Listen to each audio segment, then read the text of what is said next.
नमस्कार, मैं हूं लिमेश पारेख और अभी हम हैं चैप्टर नंबर 2 में, जिसका टॉपिक है actual process of buying CRM.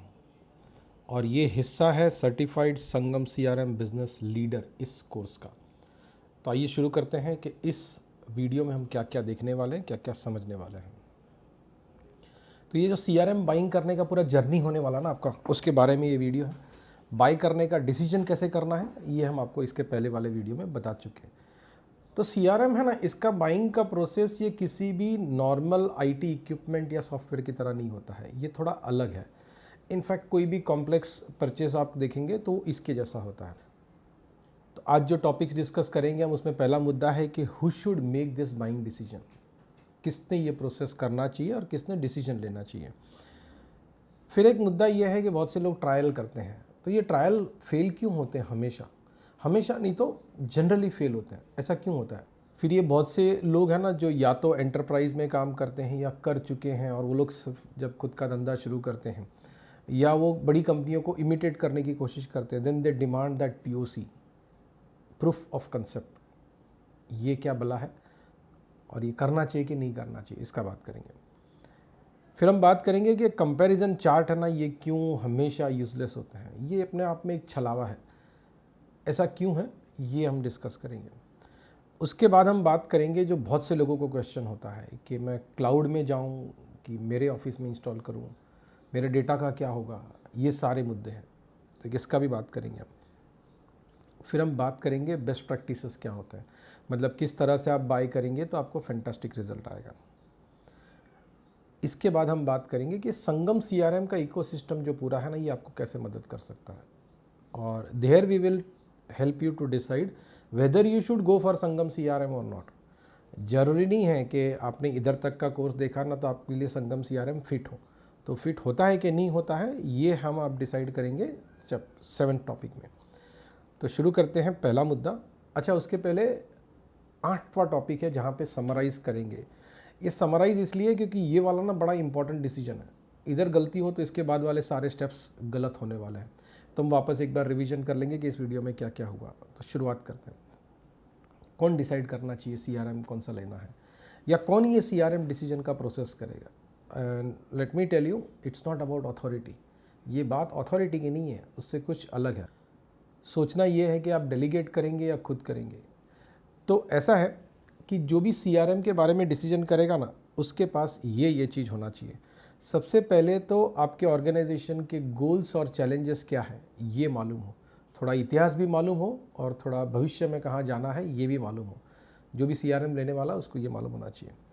दूसरा ये कि जो सीआरएम खरीदने का डिसीजन ले रहा है ना, उस व्यक्ति के पास इतना अथॉरिटी होना चाहिए कि वो टीम को बोले कि भाई आज से ऐसा नहीं ऐसा करना है, और वो टीम उसकी माने। ठीक है। तीसरा ये होना चाहिए कि वो प्रोसेस को चेंज करने का अथॉरिटी होना चाहिए कि भाई आज तक ऐसा होता था, अब ऐसा करेंगे। ये बोलने का जिसके बाद अथॉरिटी है, उसने सीआरएम खरीदने का डिसीजन करना चाहिए। इसका मतलब ये हुआ कि जो सीईओ है या ओनर है, मैनेजिंग डायरेक्टर है, प्रोप्राइटर है, पार्टनर है, फंक्शनल हेड है, टीम लीडर है, वो लोग डिसीजन करते हैं तो ठीक है। सबसे ऊपर वाला जो व्यक्ति है, शायद आप ही है, वो आपका इसमें इन्वॉल्व होना बहुत बहुत बहुत ज़्यादा ज़रूरी है। ये फ्रेशर को मत काम सौंप देना, क्योंकि होता ये है ना कि आप सब तो बिज़ी होते हैं आपके काम में, वो जो नया लड़का आया है वो फ्री है तो उसको काम सौंप देते हो। ऐसा मत करना। बहुत बार लोग ये गलती करते हैं कि उनके ऑफिस में जो आईटी मतलब हार्डवेयर और वो सब देख रहा ना, उसको सौंप देते हैं। और कुछ कुछ ऑर्गेनाइजेशन देखे मैंने जहाँ पे एचआर वाले डिसाइड करते हैं कि सेल्स का मैनेजर क्या देखेगा। बहुत बार तो ऐसा भी होता है कि भाई एचआर वाला है ना, वो एमबीए इन एचआर है, वो एचआर सीख के आया है, उसको नहीं मालूम पड़ेगा ना यार कि सेल्स मैनेजर या सेल्स पर्सन को दुखता कहाँ पे है, उनको क्या तकलीफ हो रहा है। तो अगर उनको नहीं समझ में आ रहा है तो तकलीफ है। वो लोग क्योंकि इनकी मीटिंग नहीं अटेंड कर रहे हैं तो उनको नहीं ख्याल है कि क्या तकलीफ है। उनको इन्वॉल्व करना ज़रूरी है। एचआर वाले को इन्वॉल्व करना चाहिए, आईटी वाले को इन्वॉल्व करना चाहिए। ये लोग अपनी अपनी राय देंगे, अपनी अपनी तरह से उस जो रिक्वायरमेंट है उसको एनहांस करने में मदद करेंगे, अपना अपना कंट्रीब्यूशन देंगे। लेकिन उनके भरोसे नहीं डाल सकते आपके डिसीजन, आप ले लो भाई, ठीक है। क्योंकि आपको सेल्स टीम के लिए चाहिए या सर्विस टीम के लिए चाहिए, तो उन लोगों का होना ज़रूरी है और साथ में आपका होना ज़रूरी है, क्योंकि आप बॉस हैं। ये ध्यान में रखने वाला बात है, इधर गलती मत करना। दूसरे नंबर पे हम बात करते हैं कि CRM के ट्रायल फेल क्यों होते हैं। हर बार नहीं होते, लेकिन अनप्रिपेयर्ड ही हमेशा फेल होते हैं। तो ऐसा क्यों होता है? जनरली फेल होते हैं, राइट। इतना क्यों गंदा रेपुटेशन हो गया ये ट्रायल का, और जबकि ये बाजार में तो बहुत चल रहा है कि CRM trial trial trial trial, हर कंपनी ट्रायल दे रही है। तो ऐसा गड़बड़ क्या है? पहले ना मैं आपको एक शॉर्ट स्टोरी बोलता हूँ। मेरे एक फ्रेंड है, उनके कंपनी में ऐसा हुआ कि उनके फ्रेंड की कोई बेटी है, उनका नाम जस्मीना बेन पटेल, जो MBA करके आई, MBA इन मार्केटिंग। और ये जो मेरे मित्र है ना, उनको अपनी सेल्स टीम के लिए CRM ढूंढना ही था, लेकिन वो मेरे फ्रेंड और उनकी पूरा टीम बड़ा बिजी था सेल्स मैनेज करने में। तो उन्होंने ऐसा किया कि जस्मीना बेन को सौंपा कि भाई चलो ना, तुम ये CRM अपने लिए खरीदना ना, तो यू डिसाइड CRM। अब जस्मीना क्योंकि MBA करके आई थी, तो उसको ख्याल है कि रिसर्च करने का, तो उसने गूगल में जाके सर्च किया बेस्ट CRM। तो उसको जो भी 5 CRM मिले, उसने वो 5 CRM देखे, फिर उसने उसके कंपैरिजन के चार्ट बनाए, और उसके बाद उसने ये किया कि ट्राई करने लगी सबको, कि हर एक CRM को ट्राई करके देखते हैं, and so that she can decide whether she wants to do that. अब आप सोच के देखो, अगर उनको मालूम नहीं है कि क्या ट्राई करना है, तो फिर वो क्या चेक करेगी? वो खाली अच्छा फॉन्ट कौन सा दिखता है, अच्छा कलर कौन सा दिखता है, वही करेगी।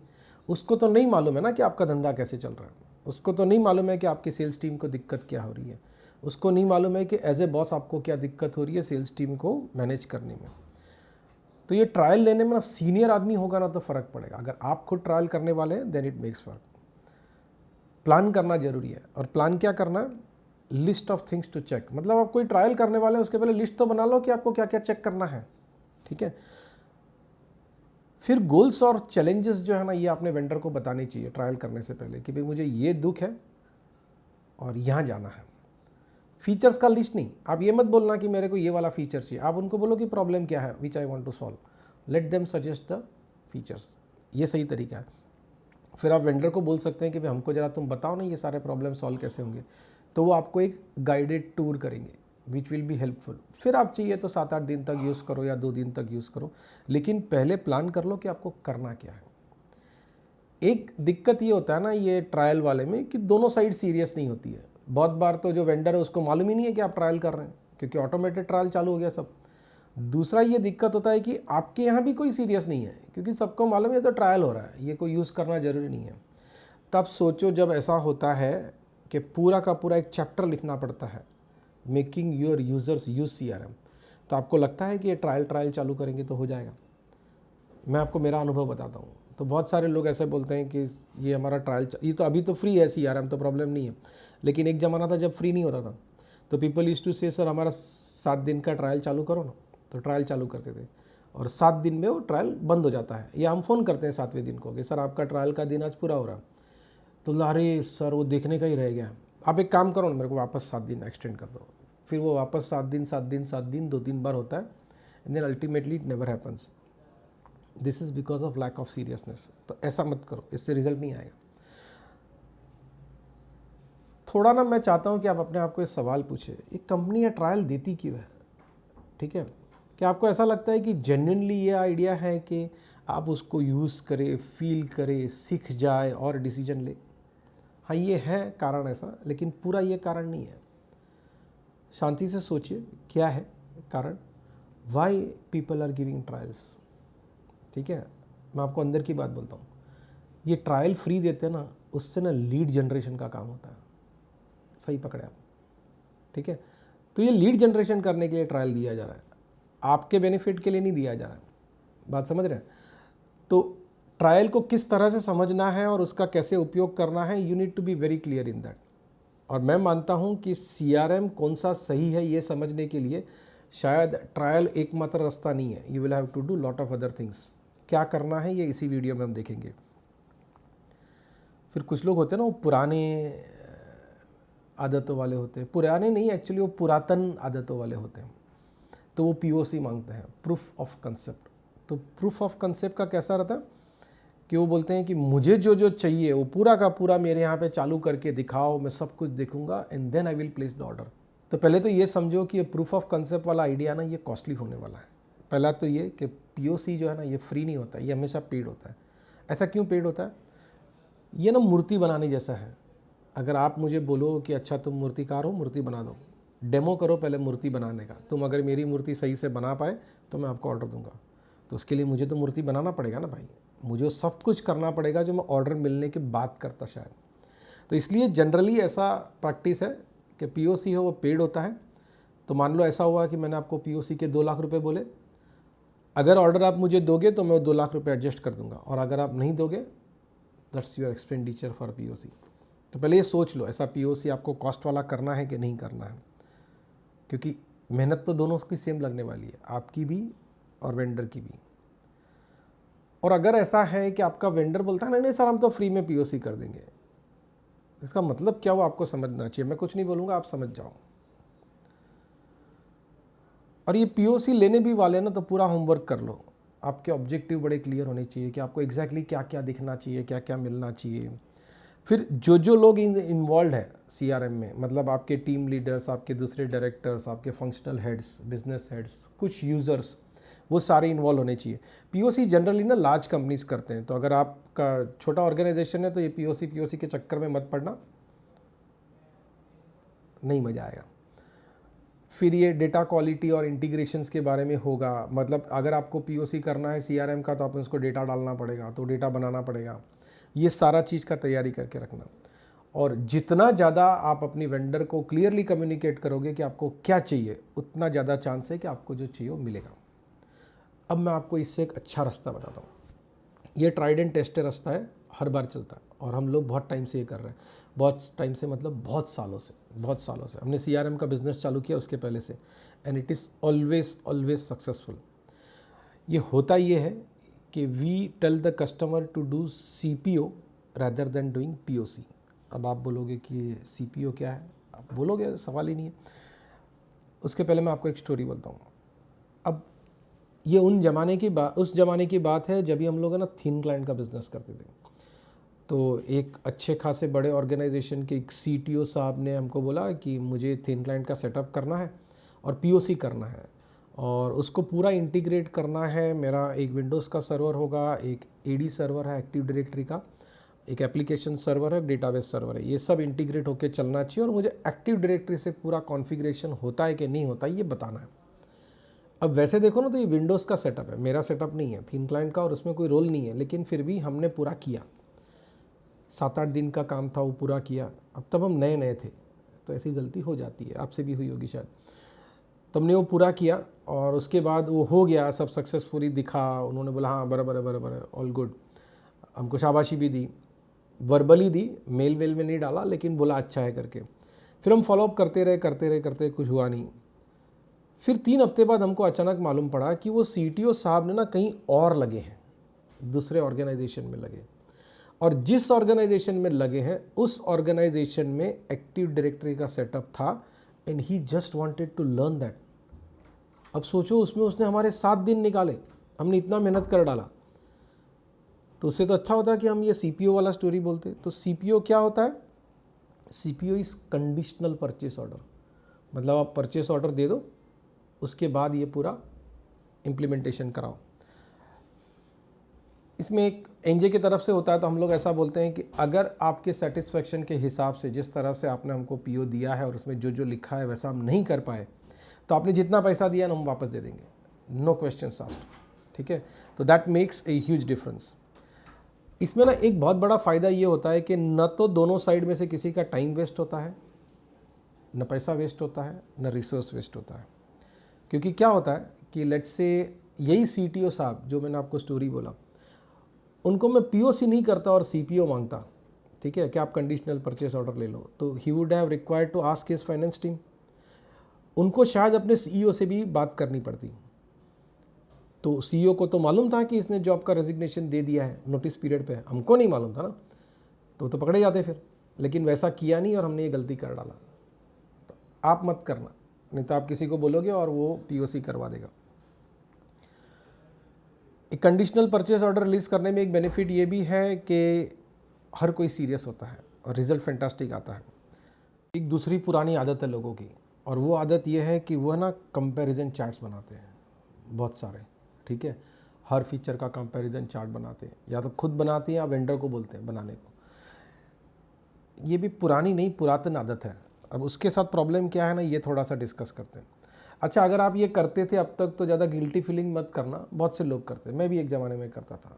सीख जाओगे तो अभी मत करना, और आपको लगे कि नहीं फिर भी करना ज़रूरी है तो करना, ये मैं आपके ऊपर छोड़ता हूँ।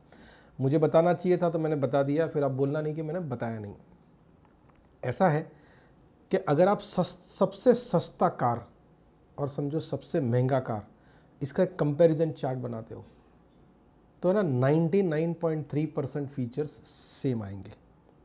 ठीक है, एग्जाम्पल सोच के देखो। लेट्स से एग्जाम्पल ऑफ कोई भी 1.5-2 लाख रुपए का कार है वो, और एक साइड पे मर्सिडीज माइबाग गिनते हैं जो S560 से नाम से जाना जाता है, या बेंटली पकड़ लो जो समझो कि 5 करोड़ का आता है।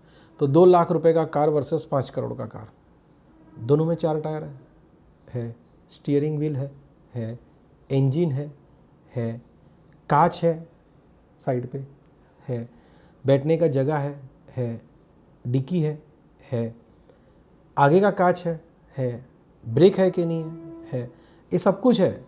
मैं जानता हूँ बहुत सारे फ़र्क है, लेकिन बेसिक जो कंपैरिजन चार्ट बनेगा ना उसमें ये सब आ जाएगा।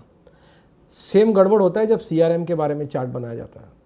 अब आप सोचने लगे ना, ढंग से सोचना। दूसरा ये होता है कि CRM का चार्ट जो भी बनाएगा ना वो बायस्ड होगा।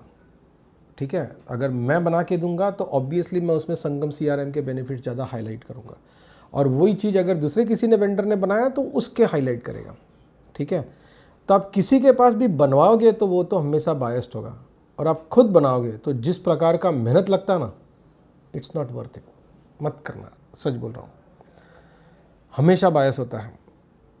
अच्छा, और एक मुद्दा है, एक कंपैरिजन चार्ट है ना, ये एक्सपर्ट्स के लिए है। मतलब जिस चीज़ में जिस फील्ड में आपको बड़ा व्यवस्थित ज्ञान है उसका आप कंपैरिजन चार्ट बना लो, इट्स यूज़फुल। फॉर एग्जांपल आप मोबाइल समझो कि 20 साल से यूज़ करते हो, तो मोबाइल का खरीदिए ना आप कंपैरिजन चार्ट से कर सकते हैं।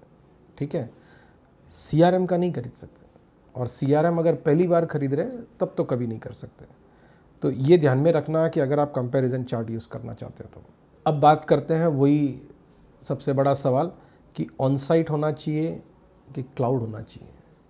ठीक है, और मेरे डेटा सिक्योरिटी का क्या होगा। अब ये ना टेक्निकल क्वेश्चन से ज़्यादा एक माइंडसेट का क्वेश्चन है, तो इसको थोड़ा सा उस तरफ से भी समझना। मैं आपको पहले एक स्टोरी बोलता हूँ।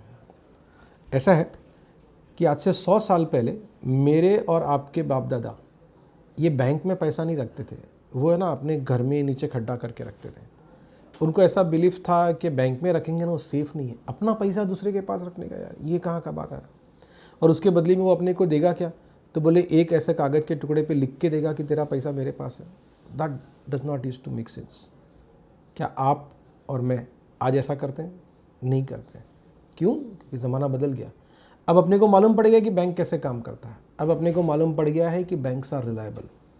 सेम थिंग है ना ये क्लाउड वाले में हो चुका है। रदर मोस्ट ऑफ लोग क्लाउड नेटिव हो चुके हैं, अभी से नहीं बहुत सालों से। अगर आप नहीं हुए हैं तो इसमें कोई गिल्टी फीलिंग करने वाला बात नहीं है, अब हो जाओ। ठीक है, थोड़े और कारण देता हूं मैं आपको। एक तो क्या होता है, ये अपने को सेल्फ होस्टेड करने का मन क्यों होता है, वाई वी थिंक ये मेरे यहाँ पे इंस्टॉल होना चाहिए। तो एक कारण ये होता है कि हम ऐसा सोचते हैं कि एक बार खरीद लेंगे फिर शांति हो जाएगा। तो आज के ज़माने में एक टाइम कॉस्ट में सॉफ्टवेयर नहीं आता है तो बड़ा कॉस्टली हो जाता है, और दूसरा ये कि अपडेशन बहुत फास्ट रिक्वायर्ड है। तो आप एक बार कॉस्ट में लोगे तो फिर अपडेशन कैसे मिलेगा। दूसरा कारण आपका ये होगा अपने यहाँ पे CRM रखने का कि मेरा डेटा का प्राइवेसी हो। तो थोड़ा सा इसके बारे में भी सोच के देखिए। जो भी CRM वेंडर आपको क्लाउड पे प्रोवाइड करता है, they are very serious about data. एक कारण ये होता है कि आपको लगता है कि मैं ऑफलाइन एक्सेस ले लूँगा, मतलब क्लाउड पे होगा तो पता नहीं यार कब इंटरनेट चले बंद हो जाए। ठीक है, ऐसा नहीं है। आप शांति से सोच के देखिए कि पिछले 24 महीने में 2 साल में आप कितने मिनट तक ऑफलाइन थे, मतलब आप चाहते थे लेकिन इंटरनेट का एक्सेस नहीं था बिजनेस आवर्स में भी। ऐसा कभी हुआ 2 साल में? नहीं हुआ है। तो जो 20 साल पुराना आइडिया है ना, 20 साल पुराना डर है, उसको अभी मत डालो। एक मुद्दा ये भी है, अगर आप वन टाइम कॉस्ट में की वजह से यहाँ ला रहे हैं तो मेजॉरिटी वेंडर्स इंक्लूडिंग संगम, CRM और NJ, हम जब भी ऑन साइट देते हैं तो सब्सक्रिप्शन कॉस्ट तो एज इट इज़ रहता है, राइट। ऑन साइट जाने की वजह हो सकती है कि आपको डेटा प्राइवेसी के लिए चाहिए, उसका भी मैं आंसर देता हूँ। दूसरा ये कि including NJ all the major vendors provide you very clear cut NDA and privacy policy. NDA क्या होता है? नॉन डिस्क्लोजर एग्रीमेंट, मतलब हम आपका डेटा का उपयोग नहीं करेंगे, कैसे करेंगे, क्या करेंगे, किसी के साथ शेयर करेंगे कि नहीं करेंगे, ये सब चीज़ क्लियरली मेंशन्ड होता है, right. And everyone in IT takes security and privacy very seriously. वो जो कुछ कुछ लोग हैं ना, उधर आप फंस जाते हो, वैसा मत करना। फिर ये मैं पहले ही बता चुका कि ऑफलाइन एक्सेस का बात करना आज के ज़माने में ना ये बड़ा गलत बात है यार। पहली बात तो ये कि यू आर ऑलवेज कनेक्टेड, ठीक है।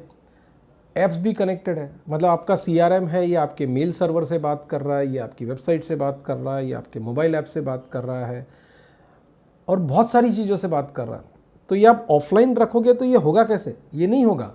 और वैसा वाला CRM किसको चाहिए भाई? किसी को नहीं चाहिए। ये वाला मुद्दा मैं पहले बोल चुका हूँ। अच्छा, मैं चाहता हूँ आप एक बात के ऊपर सोच के देखिए, जस्ट पॉइंट्स टू पॉन्डर।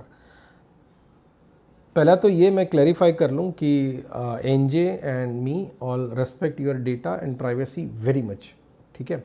ये मैं खाली आपको सोचने के लिए बोल रहा हूँ। ये जो भी पूरी दुनिया की सबसे बड़ी 4 कंपनी है, मैं नाम नहीं लूँगा लेकिन आप समझ जाओगे, सर्च करके देखना, एक द 4 नाम की बुक भी आई है उसके ऊपर।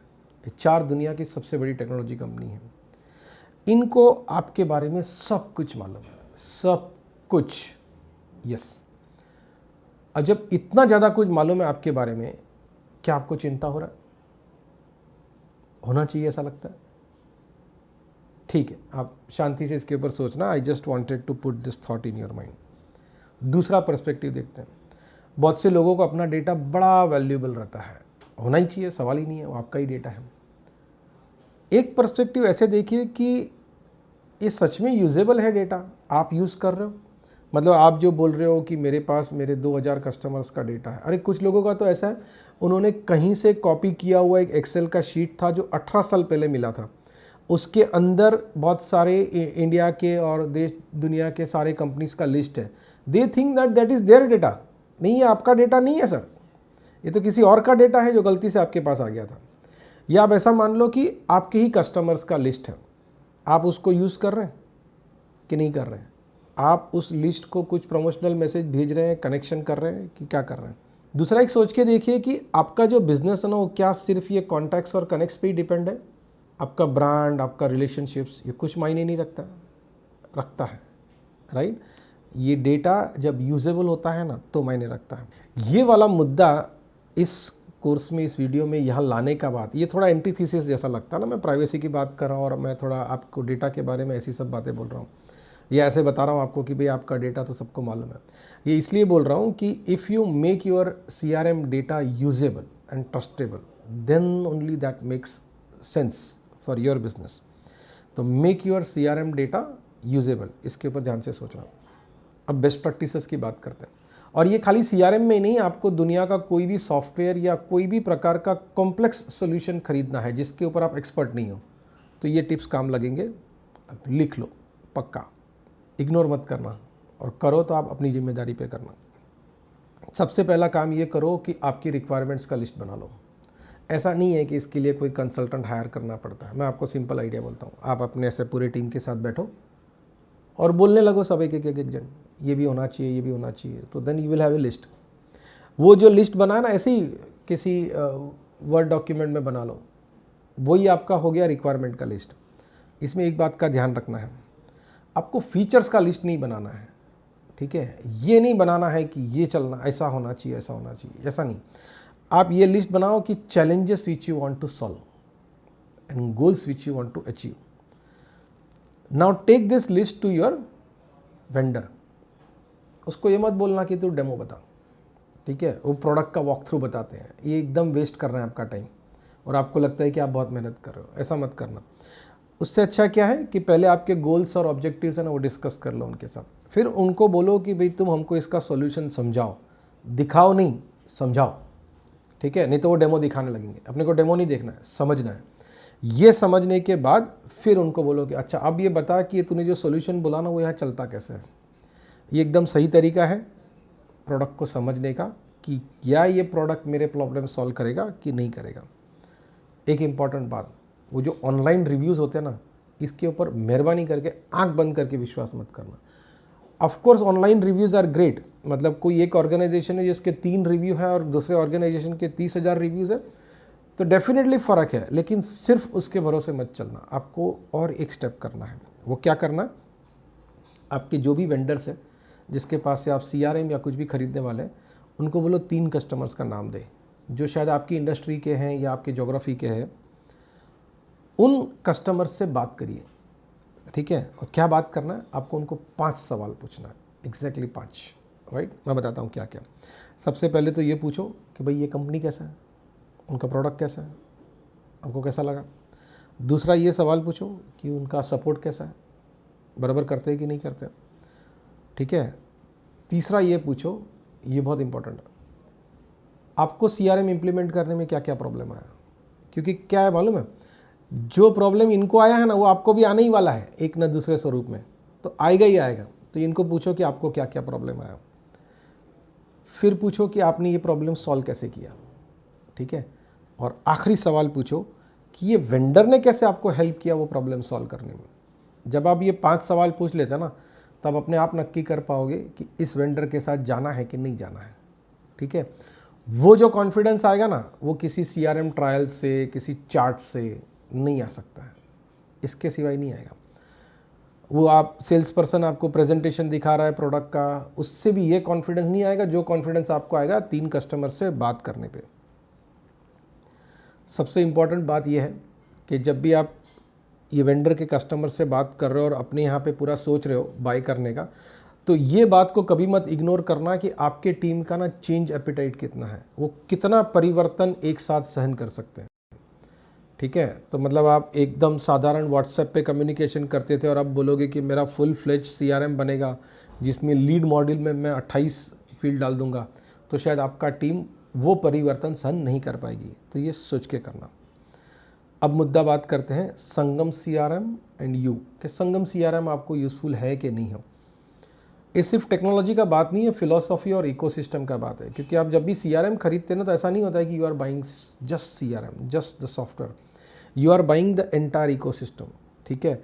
आप ये वेंडर के साथ रिलेशनशिप बना रहे हो, शायद जो इम्प्लीमेंटेशन करने वाला है ये वेंडर या उसका पार्टनर, उसके साथ कर रहे हो, और इसी प्लेटफॉर्म का जो API वगैरह है, जो कनेक्टर्स है, उसके साथ डील कर रहे हो। तो you are actually buying a complete ecosystem, not just the product, not just the technology.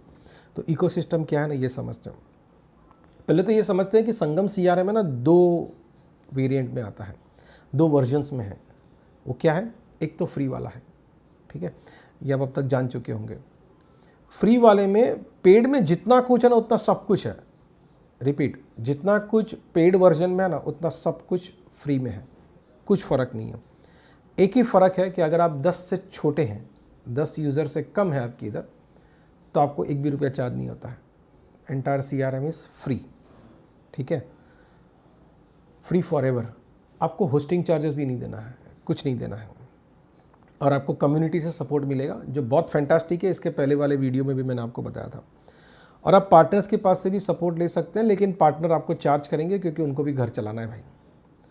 इसके अलावा फिर अगर आप 10 यूज़र से ज़्यादा हैं, बड़े हैं, तो आपको लेना पड़ेगा संगम CRM का सब्सक्रिप्शन, ठीक है? एक ही कंडीशन है, दोनों में सब कुछ सेम है। 10 से ज़्यादा है तो पैसा देना है, 10 से कम है तो नहीं देना है। हमारा फिलॉसफी ये था कि जब भी आप ग्रो कर रहे हो अपना बिजनेस, तो at that time you need support, right? तो हम वो चीज़ करने को तैयार है।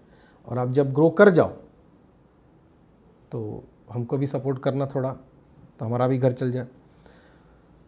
इसका मतलब ये हुआ कि अगर आपके 12 यूज़र्स हैं ना, तो आपको 12 यूज़र का पैसा देना है। ऐसा नहीं कि वो 10 फ्री वाले काट के 2 यूज़र का देना है, 12 यूज़र का देना है।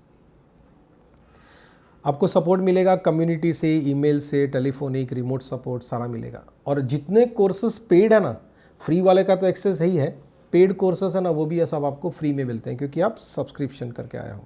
दोनों में, फ्री में और पेड में, सब चीज़ सेम है। Privacy policy, data centres, NDA, product release का साइकिल, ऐसा नहीं कि पेड वाले को पहले मिल जाता है, फ्री वाले को बाद में मिलता है, ऐसा नहीं। Bug fixes, mobile apps, feature release, सब कुछ सेम है, एग्जैक्टली सेम है।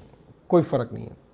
अब थोड़ा ये फ्री सीआरएम का मार्केट क्या है ना, ये समझते हैं कि क्या क्या ऑप्शन है आपके पास if you are small business, और फ्री वाला समझना है तो एक तो ये होता है कि ओपन सोर्स में है, जो भी फ्री होता है उसमें तकलीफ ये है कि ओपन सोर्स में तो सॉफ्टवेयर मिलेगा, फिर होस्टिंग करने आपको जाना है तो होस्टिंग का खर्चा लगेगा।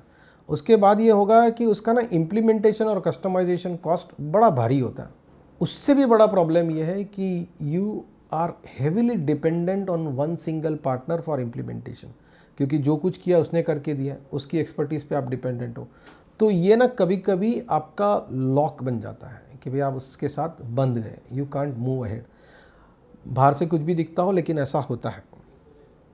दूसरा प्रकार है फ्री होता है लेकिन वो क्रिपल्ड वर्जन होता है।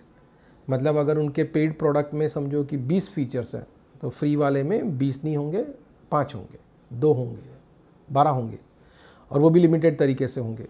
तो ऐसा फ़र्क होता है। मतलब फ्री है लेकिन क्रिपल्ड है, पार्शियली दे रहे हैं प्रोडक्ट। तीसरा एक प्रकार चलता है मार्केट में, उसमें क्या होता है कि फुल सारे जो फीचर्स हैं ना वो देते हैं लेकिन 2 यूज़र के देते हैं। अब आप बताओ कि अगर आप 2 यूज़र वाले हो तो आपको सीआरएम ही नहीं चाहिए, ठीक है। ये वो वाला है, मैंने आपको बोला ना क्यों फ्री दे रहे हैं, तो कारण ये है कि आपको उसमें लाना है। तो एनजे ऐसा नहीं करता है।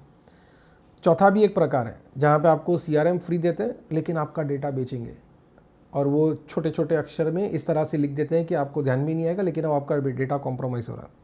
मेरे हिसाब से Sangam CRM is the only real free CRM, ठीक है, जिसके ऊपर आप है ना स्मॉल बिजनेस आपका पूरी तरह से चला सकते हो, राइट। और बहुत से लोग चला रहे हैं।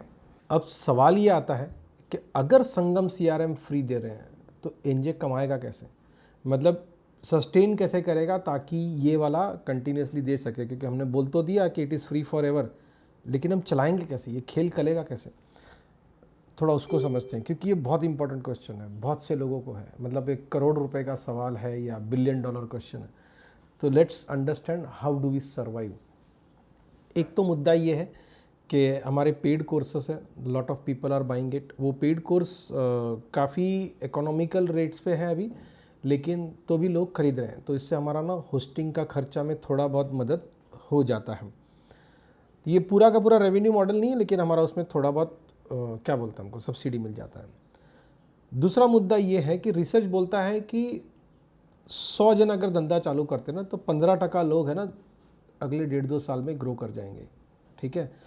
तो अगर अभी समझो संगम सीआरएम फ्री में 100 जन आते हैं तो चांसेस है कि अगले 1.5-2 साल में 15% लोग तो आगे बढ़ेंगे। तो आगे बढ़ेंगे तो then we will generate the revenue. तीसरा ये होता है कि जो इकोसिस्टम बन रहा है ना, दैट इज़ अवर एडवांटेज। तो आप सोच के देखिए कि कितने सारे पार्टनर्स हैं जो लोग ये फ्री सीआरएम से सपोर्ट देकर पैसा कमाते हैं। अब ये पार्टनर्स एक्सपर्ट हो रहे हैं सीआरएम में, तो ये हमारा पूरा इकोसिस्टम बन रहा है, एक कैपेसिटी बन रहा है, जो जब भी बड़े क्लाइंट्स को सपोर्ट करना है तो मदद में आएगा। तो ये भी एक बेनिफिट है, कैपेसिटी बिल्डिंग या कैपेबिलिटी बिल्डिंग बोल सकते हैं। तो हम लोग है ना इसको ऐसा नहीं देखते हैं कि ये लाइक फ्री में दे रहे हैं। We consider this as marketing, we consider this as capacity building, so that's our idea. अब क्वेश्चन ये है कि इस संगम सीआरएम कॉम्पिटिटिव इनफ, ठीक है। मतलब ये जो फ्री वर्जन है तो वो तो ठीक है, हाई कॉम्पिटिटिव, क्योंकि हमने अब तक में बता दिया। जो पेड वर्जन है उसका क्या हिसाब है, तो आओ ढूंढते हैं, कंपैरिजन करते हैं। अच्छा, वैसे ये नॉर्मल वाला कंपैरिजन चार्ट नहीं है, अलग है, तो दिस विल बी यूजफुल। तो पहला तो ये है कि it is small enough for small business, मतलब ये इतना छोटा है, इतना सिंपल है, लो कोड नो कोड है। तो जो स्मॉल बिजनेस ओनर होता है ना, जिसके पास बहुत सारा टाइम नहीं है, बहुत सारा रिसोर्सेज नहीं है, वो भी चला लेते हैं, चला रहे हैं। तो it is easy to use, free forever, and it is enough for the large business. मतलब ये एंटरप्राइज के लिए रेडी है, ये फ्लेक्सिबल है, स्केलेबल है।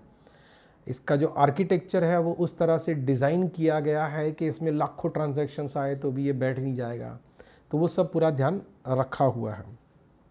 उसके साथ साथ हम लोगों का जो सपोर्ट होता है एनजे की तरफ से और पार्टनर्स की तरफ से, वो that is consider very good in the industry. हम ये ना 2009 से कर रहे हैं, तो बहुत साल हो से हम कर रहे हैं, तो अपने को मालूम है कि हम क्या कर रहे हैं। And we have lots of customers who have come from the large MNC CRM providers to NJ. अब वो क्यों आए? कुछ ना कुछ तो फ़ायदा होगा तभी आए होंगे. तो we can help you with the list of those customers also, don't worry. तो प्राइसिंग की बात आती है ना, तो Sangam CRM is not the cheapest but we are definitely competitive. तो हमें कभी इस बात में गर्व नहीं करना था कि हमसे सस्ता कोई नहीं देगा. ठीक है, तो हमसे सस्ता तो हो सकता है कोई, इसमें बड़ा बात नहीं है, हमसे अच्छा नहीं होगा, ये वाला आइडिया था. अब बात करते हैं कि संगम CRM आपके लिए अच्छा है कि नहीं है. How can you decide that, इसके ऊपर बात करते हैं. तो पहले तो नक्की कर लेते हैं कि संगम CRM आपके लिए कब अच्छा नहीं होगा. तो संगम CRM है ना, ये CRM है, ये ERP नहीं है. मतलब कि इसमें फिनेंस और इन्वेंट्री नहीं आएगा. क्यों नहीं आएगा, मैंने इसके पहले वाले वीडियो में डिटेल में समझाया हुआ है. इसमें आपको पूरा का पूरा HRMS चाहिए होता ना, वो नहीं है. HR का फंक्शनैलिटीज़ है, बहुत सारा है, लेकिन पूरा का पूरा HRMS नहीं है. क्यों नहीं है? Because we are not making an HRMS. HR का वो फंक्शनैलिटीज़ हमने CRM में इंक्लूड किया है जो आपको ऑपरेशंस चलाने के लिए ज़रूरी है. अगर आपको ये डिटेल में समझना है तो एडमिन कोर्स का दूसरा चैप्टर देखना, क्लियर हो जाएगा. ये हमेशा फ्री है. Customisable but not custom built. कुछ सिनेरियो में ऐसा होता है ना कि आपका बिजनेस इतना ज़्यादा पेक्यूलियर या स्पेसिफिक या अलग है कि आपको कुछ ग्राउंड से बनाना पड़ता है. तो संगम CRM है ना, रेडीमेड प्लेटफॉर्म है. इसमें आप बहुत कुछ चेंजेस कर सकते हैं, लेकिन हो सकता है कि आपका बिजनेस इतना अलग है कि उस इंडस्ट्री में ये CRM शायद नहीं चल पाएगा. आप कैसे नक्की करोगे कि आपको चलेगा कि नहीं चलेगा? तो बेस्ट तरीका है, जैसे मैंने पहले वाले वीडियो में बताया, कम्युनिटी ज्वाइन कर लो. थोड़ा सा एक्सप्लोर करो कि लोग क्या बोल रहे हैं वहाँ पे, किस तरह के कमेंट्स आ रहे हैं. ठीक है, किस तरह के क्वेश्चंस पूछे जा रहे हैं. बहुत से लोगों ने यूजेज सिनेरियो बताया है, कोर्स के रिव्यूज़ लिखे हैं, प्रोडक्ट का फीडबैक दिया है. तो गो थ्रू दैट. किस प्रकार के बग्स का रिक्वेस्ट आता है, गो थ्रू दैट ऑल्सो. किस प्रकार के फीचर्स का रिक्वेस्ट आता है, गो थ्रू दैट ऑल्सो. और उन्हीं सब चीज़ों को NJ का टीम और हमारा पार्टनर कम्युनिटी कैसे रिस्पॉन्ड करता है, स्टडी दैट ऑल्सो. तो इससे आपको बहुत कुछ मालूम पड़ेगा. दूसरा ये हो सकता है कि if you want to speak to our clients in your industry और your geography, talk to us, we will provide you that. वो 5 वाले सवाल मैंने आपको बोले थे ना, वो उनको पूछ के देखना. उनसे बात करने के बाद नहीं होता तो हमसे बात करिए या हमारे पार्टनर से बात करिए. We will share with you whether we can help you और नॉट. तो that will help you to make the decisions. अब थोड़ा सा वापस रिवीजन कर लेते हैं. हाँ, मैंने जो बोला वही वापस बोलूँगा, लेकिन एक समराइज़ हो जाएगा. किसी और वीडियो में समराइज़ नहीं किया, इसी में कर रहे हैं क्योंकि इसका कारण है. पहले बताया वैसे, संगम CRM कम्युनिटी ज्वाइन करो, प्लेटफॉर्म एक्सप्लोर कर लो. संगम CRM 10 यूज़र तक तो आप शुरू कर सकते हो. खाली sangamcrm.com वेबसाइट पे जाके स्टार्ट नाउ करना है और उसके बाद you are good to go.